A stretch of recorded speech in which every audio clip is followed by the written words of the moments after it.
Samedha Ganju. That was awkward. That was awkward. Samedha Ganju.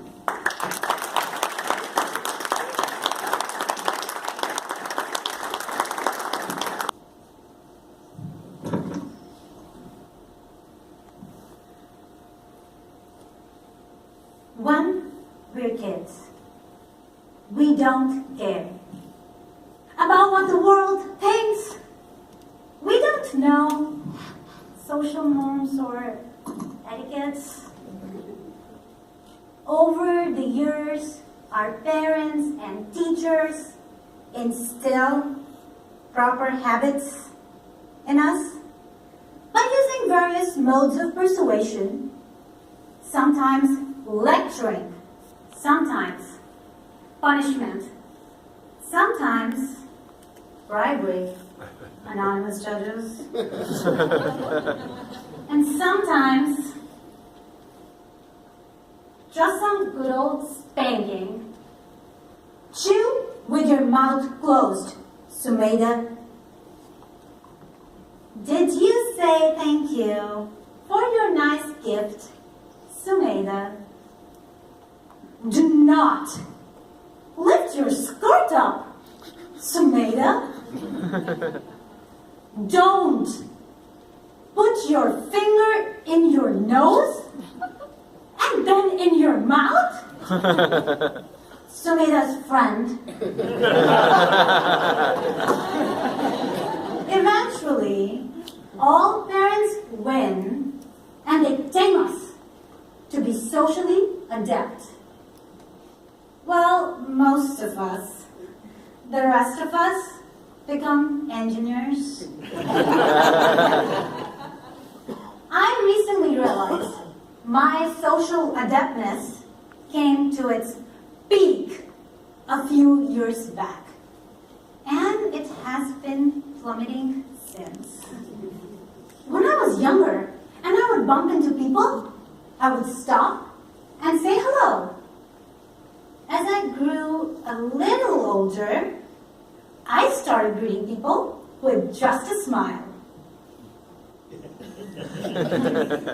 As I grew even older and cooler, I learned the art of head nodding while casually walking on.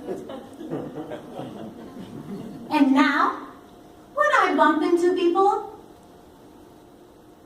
I play peekaboo. I was standing in the security line at the airport, and I saw a man who looked familiar. He turned back and looked straight at me. There were 2 long, awkward seconds of silence, where we both just stared at each other, yes you again, without knowing what to do. We both looked away without smiling at each other. Turned out, I did not know him.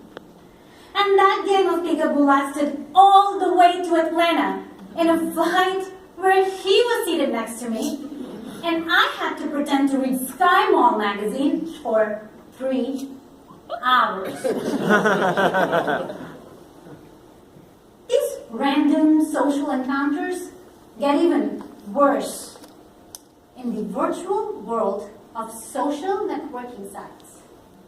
How many of you here are on Facebook, Twitter, any other social networking site? Oh, look at that. We have a few social rebels here. I don't have a problem with Facebook or Twitter. I actually like them because now I can have friends too. But the problem is, no one ever taught me social networking etiquettes. I tried to self-teach by observing how the cool kids were using abbreviations. That did not work out for me. My ex-friend, Sarah, posted about her grandmother's death on Facebook.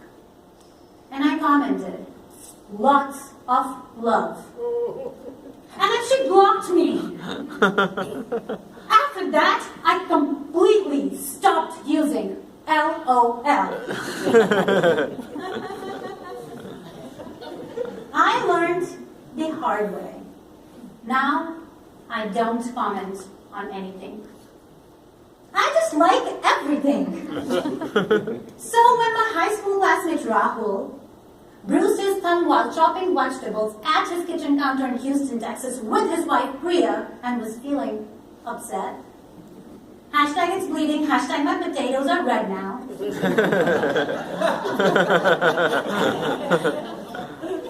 I just liked the picture of his bleeding thumb.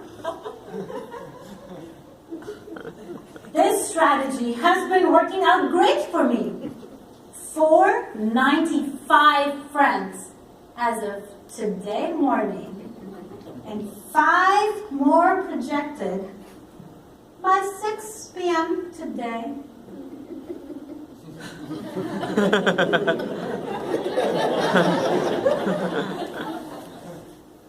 But the problem doesn't end here. Apart from dealing with these random social encounters in the real and virtual worlds, we have to end conversations and say goodbyes. You know how difficult it is to say goodbye? There's so many ways to do it. Should you shake hands? Or should you wave? Or should you hug? Then should it be a side hug or a full hug? And the stakes are really high. Because if you go in for a handshake and they go in for a hug, things can get, you got it, awkward. This is why the unpolished inner child in me still prefers Irish goodbyes. You know, when people just leave abruptly without announcing their exit or saying goodbye doesn't make things awkward at all.